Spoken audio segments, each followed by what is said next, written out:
אבל יש את הבריזה של אילת והכנרת.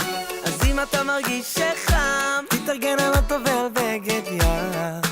אין עוד קיץ כזה במדינה אחרת. אז בוא נשים את כל הבעיות בצד, ביחד נלמד אותם אחד אחד, שמה שמדבר אל הישראלים זה בסה עם סלסולים.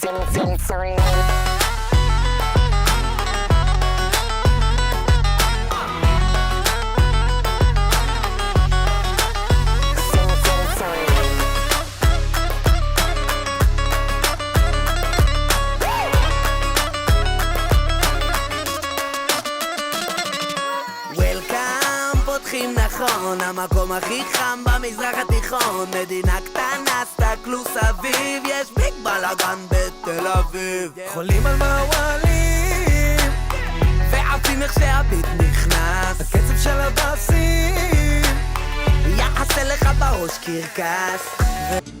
תל אביב, תל אביב, תל אביב, ים כחול, עיר בחול, תל אביב. תל אביב, את הכל תל אביב, רק אחת כמוך אני יודע.